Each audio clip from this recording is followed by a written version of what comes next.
And I would say that whether it's us on the reservations or us in our communities or most grocers in their communities, Hmm. what I worry about is what happens when guys like me have to leave because we're getting Right. forced out from price or whatever Yeah. the case may be.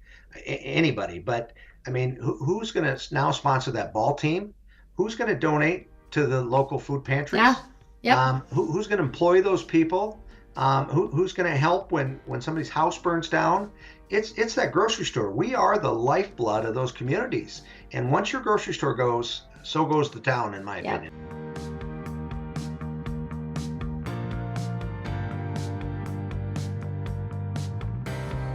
Welcome to this week's episode of 50 Faces of Feeding South Dakota. We're so glad you've been joining us all month for this great conversation about serving tribal communities right here in South Dakota.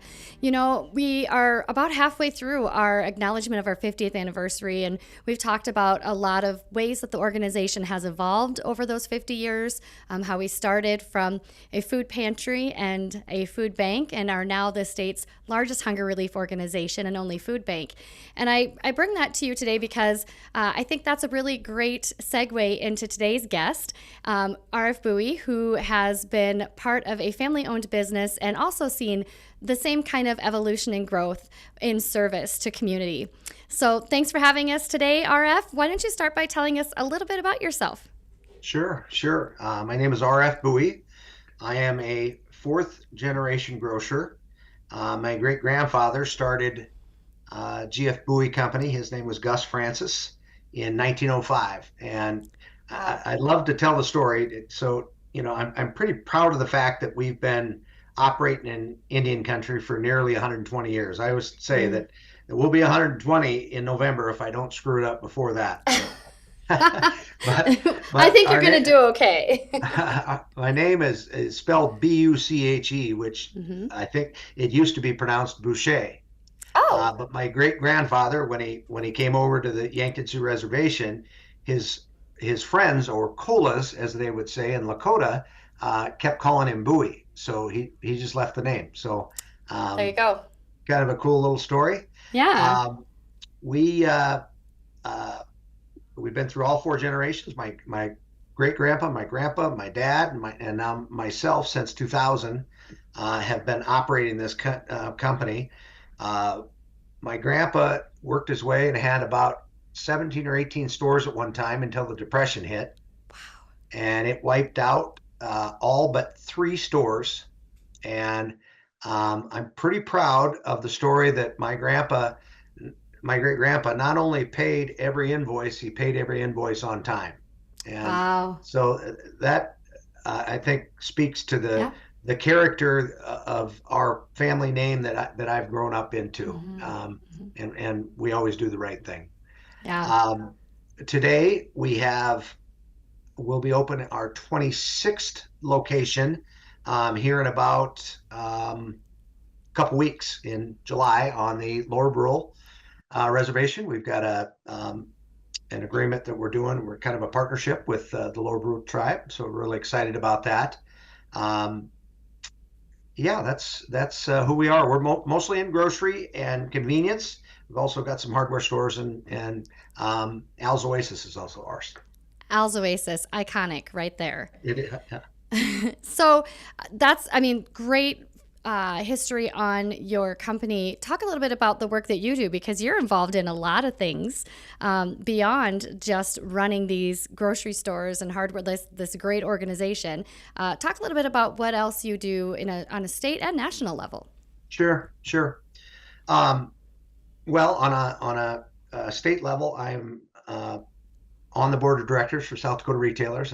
I might be the longest board member, and so I don't know if that's a good thing. They're probably going to kick me off here pretty soon, but I it is my absolute favorite board that I'm on. I love it. I love the people that are on those boards. You know, they coming and going, obviously, but I absolutely I love South Dakota Retailers. I believe in the mission of lobbying for small businesses throughout the state. I'm also involved in the National Grocers. I was on the board a while back, and now I'm fairly active in the legislative committee. So Mm-hmm. I'll go to DC and lobby on behalf of the NGA issues, but I tend to pick up more on the ones that I really get charged about, which are a lot of SNAP benefits Mm-hmm. and how they're affecting our customers.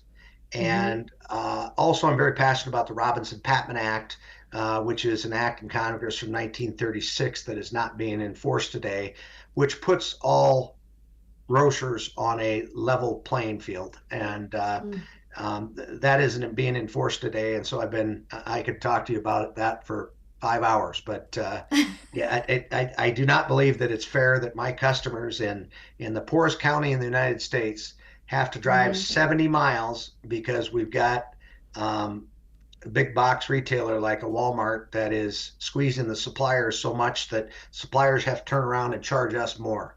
Yeah. And so my customers have to pay 10, 20, 30, 50% more sometimes, and they live in the poorest county in the United States. That's not right. And it's actually illegal. But anyway, like I said, I could talk about that for years. Well, I think that's actually, I'd like to dig into that just a little bit more. Sure. We don't need to spend years here. Our viewers might and listeners might not want to hang out that Yeah. long.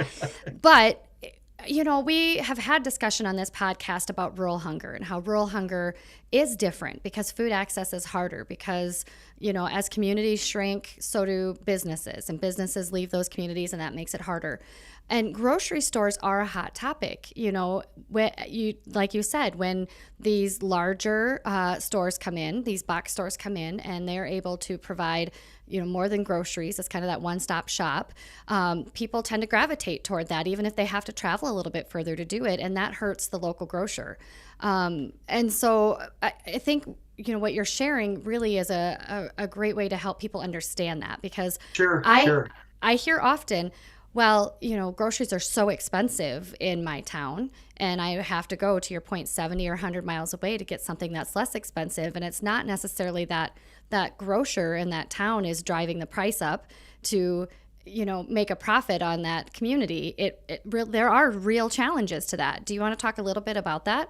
I absolutely, and that plays right into this Robinson-Patman Act. The Robinson-Patman Act says, and it came along back, I think, when the A&P grocers, so you'd have to be a little older to remember that chain, but there was a chain that had about 40% of the business. Today, four companies own 69% of the grocery business today. Wow.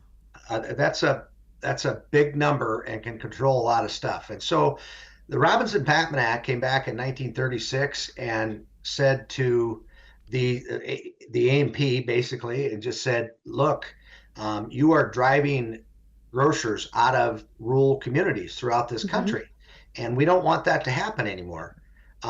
What we what Everything has to be on a fair level playing field. So it doesn't say that it has to be the same. It says it has to be fair. Okay. Sure. So now if we can agree that a truckload of a product, there is no greater efficiency than a truckload and buying the whole thing. Mm-hmm. So right now, if my truck or my warehouse's truck backed up to General Mills and Walmart's truck backed up to General Mills, and they both bought a whole semi-load of 18-ounce Cheerios, those prices are not the same today. Mm-hmm. Just the other day, when I was out in DC, this was 24 hours old when I told this story. Walmart was sitting at about $4.38 on an 18-ounce box of Cheerios. Their retail. My cost was $7.09. It was like it Wow. was 32% difference, and that's before I put a markup on it to cover Wow. my employees, my utilities, Sure. my everything. Even just the logistical trucking. Yes. So what really Yeah. what really bothers me is my customers in Pine Ridge. Okay, they can't. They don't. Number one, they don't have a car to go Mm-hmm. 70 miles. Yeah. Um, and they don't have the extra money to go do it. It's the not only the poorest county in this state, it's the poorest county in the United States. Mm-hmm. And so it's just, to me, when it comes to food, it just isn't right Right. that any customer should be at that big of a disadvantage. Because even with SNAP benefit availability, that's not matching the price that is happening at the grocer right now. And so I think the average SNAP benefit in South Dakota, the last number I believe that I saw was $6.35 a day per person. And that, think of the cost to eat. I mean, I grocery shopped last night too, and I had to buy a pound of bacon. And I'm in Sioux Falls, and I paid $6 for a pound of bacon. And so that would have been my daily SNAP benefit if I were, Right. on that benefit service. And so that, to your point, when there's just this high need, and then there's not that fairness within the industry, that makes it even more challenging, because you as a grocer want to provide for this community. You understand the need for food access, but you can get it there. You can't make it be purchased, especially when there's not the funding there to do it. I agree. I don't know what the answer is, because I believe in fair trade, and I'm a Mm-hmm. capitalist. But this just isn't right. I mean, what's happening is Walmart goes into, not just Walmart. I mean, you got Kroger and, Mm-hmm. you know, but they go into these places, and General Mills might say, all right, I need $3 out of this box of Cheerios to turn a profit. Um, and Walmart, they'll just say, we'll give you two. And they'll say, you'll take two, or we'll take it off your shelves. And I suppose it's a massive quantity that they're buying at $2 a box. Well, but again, yes, they're massive quantity, but that's still that truckload is no different. And Yep. I just so now, instead of charging them three, now they've got to charge us $5, because they just, Have it to make isn't that even up. $5. I just said it was seven. So Mm-hmm. it's Yeah. but that's what's going on in the Mm-hmm. marketplace today, making it very difficult for us rural grocers. And none of us want to admit that, that we're more expensive, but it just is. When this, up until about the 80s, that Robinson Patman Act was enforced. And Mm-hmm. so if I go back about 30 years ago, my ad could have rivaled Walmart's prices, but it's just gotten worse and worse and worse, and it continues to. And it's interesting because I've been at our grocer here in Sioux Falls and at Hy-Vee, and they'll have signage that has our price, their price, and their price comparing to Fairway, right? And I'm sure that's because they want to show that ability to have the same pricing. Because when you have such a rich amount of choices on where to purchase groceries, you're going to look for that price. But it's different when, I mean, I've been in St. Francis, and the next grocer is 40 miles away. And to your point, people walk that 40 miles to the grocery store and back. They'll spend an entire day walking there because they don't have the transportation. Or if they want to get to Rapid City or Pierre to get to a box store, they have to pay somebody to drive them, and they don't have the money to do that. I mean, that is all part of the just the system and the issues that contribute to food insecurity. In a town like Sioux Falls, you can get food on any given day through the charitable food network, right? You can find a hot meal site, you can find a food pantry, and it's just so different when you get into rural and country and Native American communities, because it is just not the same. So I mean, I can tell you, I can feel your passion for this. And I'm very passionate about it, and I would say that whether it's us on the reservations, or us in our communities, or most grocers in their communities, mhm, what I worry about is what happens when guys like me have to leave because we're getting right. forced out from price, or whatever Yep. the case may be. Anybody, but I mean, who's going to now sponsor that ball team? Who's going to donate to the local food Yeah. pantries? Yep. Who's going to employ those people? Who's going to help when somebody's house burns down? It's that grocery store. We are the lifeblood of those communities. And once your grocery store goes, so goes the town, in my Yep. opinion. And it's just this circle. I keep saying this, and if anybody's been listening to the podcast for a long time, they're probably tired of it. But there's so many pieces of that circle that you just take one piece out, and that food insecurity rate is just going to shoot up. And employment, food, transportation, those are all part of it. And so you're absolutely right that you have to have those businesses and those people to have the vibrance of your community and to keep that community healthy and thriving. And so I want to take that, and I want to take your passion for this fairness and bring it into why Native reservations? Why has your family decided that that is where you're going to bring your grocery stores to? Why was that an important place to be? Well, there's a couple of reasons. We've had a what I would call a family bond with the Native Americans since my great grandfather came over here. And it's just been something that's just been born into me um, by my family and then by the communities that I've lived in. Mm-hmm. It's just very important to me, and it's where we feel at home. And my experience has been is when we've gone into some of those towns, um, there isn't the care and compassion there that we have. Mm. Um, we, I would say that we're fairly respected and liked on all the reservations that we operate. Is because we operate fairly. We operate nice grocery stores. We treat people right, and we're priced fairly. Doesn't sound like a big deal, but if you're just in it for the buck, and all you want to do is make money, you can take a lot of that stuff Mm-hmm. away. And on these Native American reservations, there isn't a lot of choices. So Mm-hmm. it's just where I feel home. Yeah. And that relationship and that trust is a very important piece of being immersed in the Native culture.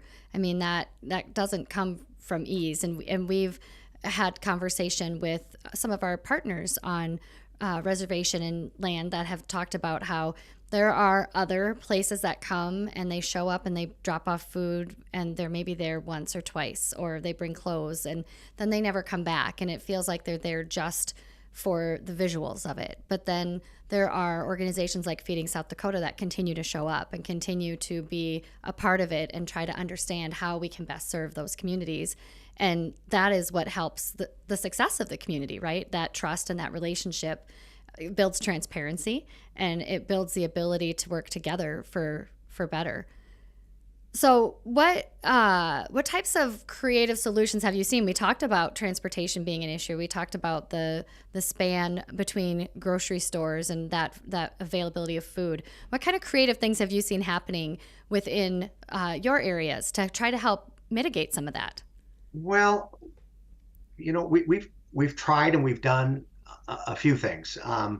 In Marty, South Dakota, which is 16 miles from the next grocery store, Mm-hmm. we put in some food lockers, Mm. so they could order online on our platform. That we're the only independent in South Dakota and the only independent in the country that's got SNAP and WIC online. Um, Wow, that's great. we just think those things are important to make sure that those Mm-hmm. customers are getting that our reservations are getting the same access to food and payment selections as anybody. So we've done that. We have done a lot of I also founder of Team Bowie Cares, our Mm-hmm. organization, Mm-hmm. and we do a lot where we go right out to the district to help out. So we'll bring food right out to the people. We may hire some drivers to be able to drive back further in where we don't know the homes are, but we'll go in Mm-hmm. like in Ogallala.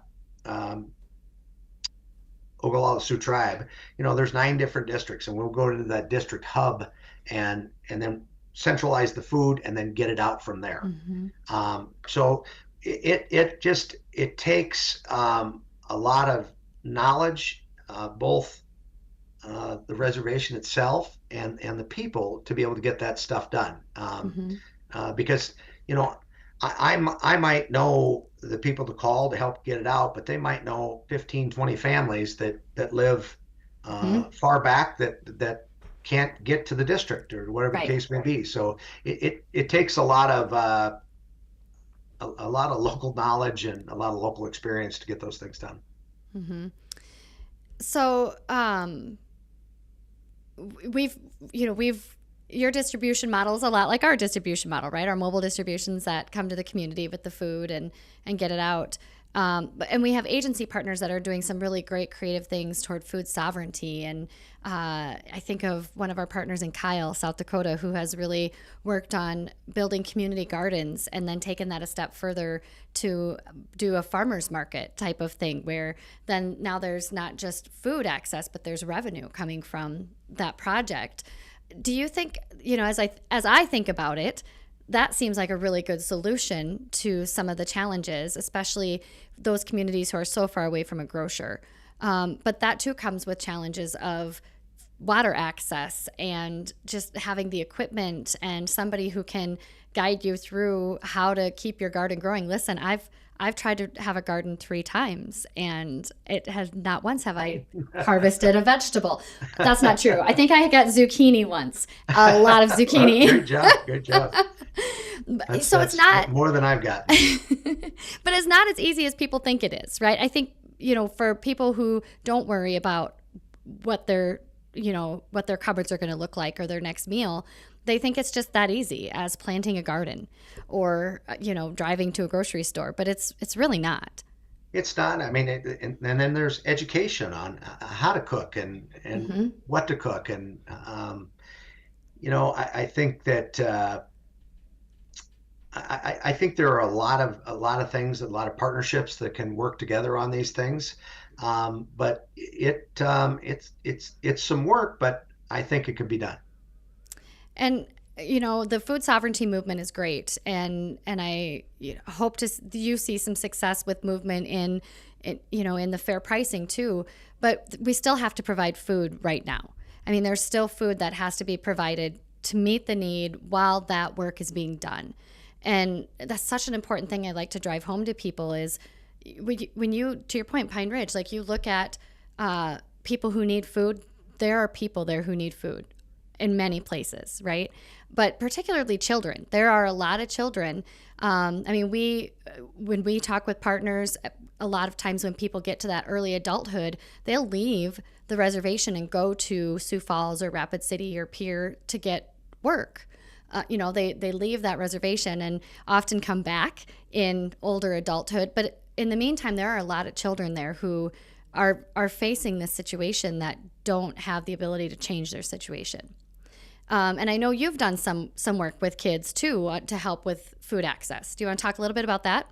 Sure, sure. We have. We had the privilege of being a vendor for the Oglala Sioux tribe last year, and I'll tell you, I've never worked this hard in my life as I did last summer. I missed a lot of family events, friend events, etc. But to know that you're feeding kids who were not being fed before, Mm-hmm. um, it just gives you a feeling of pride to be able to help get that done. And I just I'm glad to be a part of it going forward. We're doing a site in Mission, and right now we've got in Mission we've got kids that are coming in and getting food from our store in Mission, and we've got the moms. You know, they're hungry, and it just Mm-hmm. is. It's super sad. If I had all the money in the world, there wouldn't be any hunger on these reservations. I could promise Yeah. you that. But Yeah. um, it just is. Um, yeah, watching kids go hungry is just rough to see. It is. So, talk a little bit about this summer. What type when they come in to get food? What type of food are they getting? Are they getting something that's pre-made? Are they getting like a package of food to take home? What does that look like? They're eating it there, and it's anything from might be mozzarella sticks, it might be beef sticks, applesauce, fruits, just Mm-hmm. milk, healthy Yeah. cereal, healthy things. Mm-hmm.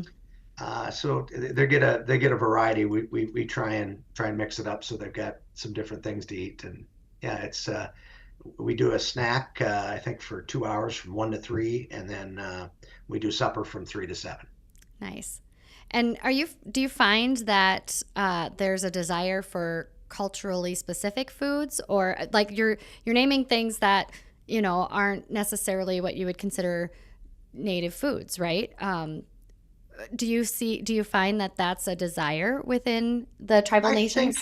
I think it's a desire, and I think it is I think it's a deep desire. I do. Mm-hmm. But I also know that culture well enough that it's a want, but anything to fill my belly Yes. is the need. Right. Um, Right. Yeah. so yes, it would be great if we could do more buffalo Mm-hmm. and native specific, But on the other hand, I do know that as long as we're feeding, Yeah. we're doing more than half the battle. Mm-hmm. Well, the distribution sites that we have on reservation are some of our largest sites, and I've been to a few, and I've seen really how it works, and it is word of mouth.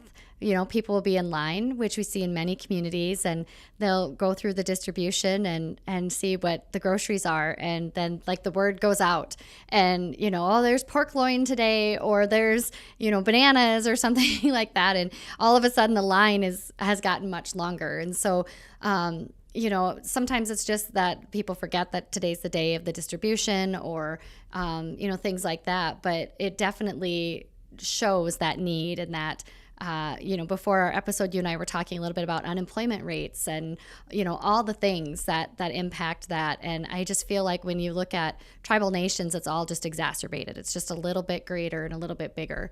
But you know, I think the two things that resonate with me, or that I think of so much, is the kids that are hungry, and on tribal nations, and across the state. So that resonates with me. And then the other one is just the desire to do more, the desire to help as much as you can, and help people understand that it's not what they assume it is that is causing this issue. It's not, I mean, it's not abuse and fraud. It's not laziness. It is truly great challenges that people need to overcome, and they need help overcoming those. It just is. When we opened that Pine Ridge store, I stayed out in Pine Ridge for 20, no, 40 days straight. And it just that the issues are unfathomable Mm-hmm. of what goes on. And I would say that yes, there's some naivety that goes on, and I also think there's a little bit we don't want to know what goes on, and that's sad, because there's a lot of work, or a lot of things that we can do on these reservations.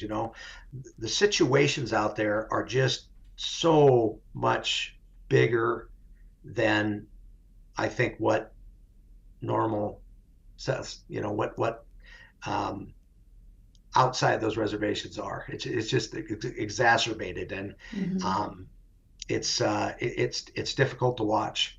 And I don't know how anybody could watch and not want to do something about it. And at the same time, I would say my experience in conversation and interactions is that there's a desire within tribal members to make a change. They want it to be 100%. different. But 100%. there are things like like that just set them back. Here we have a job and we're moving forward, and then something like that comes into life, 100%. and that just spins us in another direction, right? 100%. So It just is. You're right. 100%. It's I've never seen such a culture of giving people in my entire life. Um, they literally would give the shirt off their back when they don't have the shirt to Mm-hmm. give. Or the last bit of food in the cupboard, No, or I know mm-hmm. I've given food to people who have given that away and they need it themselves because they give it away because somebody needed it worse than them. Right, right, because they have a baby or they have an elder or they have a medical issue and they need that food. No, you're absolutely right, and you know, the work that you're doing is so great, and I appreciate that you came and shared with us because there is such a perception about the cost of groceries. And when I'm in rural communities for personal reasons or for work reasons, I always try to stop in the grocery store because I'm always curious. And I have been in places where the price is not a whole lot different than what I'm buying it for in Sioux Falls. And Some so, aren't. Some you aren't. know, but, you know, the grocer might not be receiving much off of that either. And I think that it's about stepping back and realizing that it's more than the price. It is, to your point, it is the people that are being employed. It is the ball teams that are being sponsored and the revenue to the schools and all the things that help keep that community going are what make having grocers in communities like this so important. So thank you. Thank you for sharing that. Before we go, I have one question for you. Sure. And this was not on your list. Okay. If South Dakota were a fruit or a vegetable, what would it be and why? And not just the category, like pick a fruit or a vegetable. I'd have to say a potato. Okay. All right. Explain. We're in meat potato country, right? Mm-hmm. We are. That's all I got. That's it. It's okay. You really put it on me here. I know. I've had such a variety of responses to that. They've all been really fun to hear. I do think now, again, we're halfway through recording, but the episodes, so it's been a bit, but I do think I've had potato before, but I don't remember why. And if I haven't, I don't know. I keep thinking I need to keep like a running score on the bottom for all of the things that are maybe at the end we'll go back and tally it all up. Well, thank you again for being here, RF, and thank you to our viewers and our listeners who joined us today. These are very important conversations, and they're not conversations that we take lightly. And I hope that what you've learned today from RF and his experiences as a grocer within tribal communities inspires you to learn more about tribal communities and rural communities, to learn more about ways you can help. If it's not with food access, as was talked about today, there's so many things that you can do. Even changing your perception of the people that need services within tribal communities is a start. So take the time, learn some more. You're welcome to, of course, always volunteer with Feeding South Dakota. We're doing work within those communities, or we can connect you with an agency partner. And I'm sure you could stop into any Buche grocery store and run into people that you could just be in conversation with. So Sure, we'll even let you sack groceries. Hey, that sounds like a great idea. So thanks for being here with us today, everybody. Have a great rest of your week.